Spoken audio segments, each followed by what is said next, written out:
মসজিদের ক্যাশিয়ারের কাছে মসজিদের 1 লক্ষ টাকা আছে, কমিটিকে না জানিয়ে ক্যাশিয়ার এই টাকা দিয়ে ব্যবসা করলে কতটুকু হালাল হবে?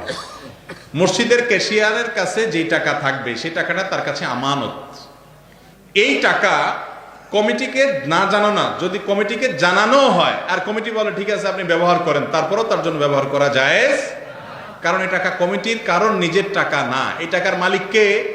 আল্লাহ। সবাই আল্লাহর ঘরে দিয়ে দিয়েছে আল্লাহকে, আল্লাহর তরফ থেকে আল্লাহর ঘরের খেদমতে ব্যয় করবে কমিটির লোকজন, তারা সেবক মাত্র। এমনকি তারা নিজের পকেটের টাকাও যদি দান করে, দান করার পরে ওইটার ওনার না, ওইটার মালিক কে? এখন আল্লাহ তাআলা। এই আল্লাহর টাকাটা তিনি কাউকে দেওয়ার এখতিয়ার তার। অনেক ক্যাশিয়াররা আছেন, অনেক কমিটির লোকেরা আছেন, তারা মনে করেন টাকাটাতে পড়েই আছে, আমি একটু ব্যবহার করি। না ভাই, এটা আগুন। ইন্নাল্লাহা ইয়া'মুরুকুম আন তু'আদ্দুল আমানাতি ইলা আহলিহা, আল্লাহ নির্দেশ করেছেন আমানত যেন রক্ষা করে। লা দীনা লিমান লা আমানাতা লাহ, ওই ব্যক্তির কোনো ধর্ম নাই, ঈমান নাই যে ব্যক্তির আমানতদারিতা নাই। আপনার কাছে এটা আমানতের টাকা, এটা আপনি খরচ করতে পারবেন না। এটা যেভাবে আছে সেভাবে রাখবেন, প্রয়োজনে শুধুমাত্র ওই মসজিদের কাজে আপনি, কমিটি যখন সিদ্ধান্ত নেবে সেই অনুযায়ী খরচ করবেন ভালো কাজে এবং মসজিদের কল্যাণে।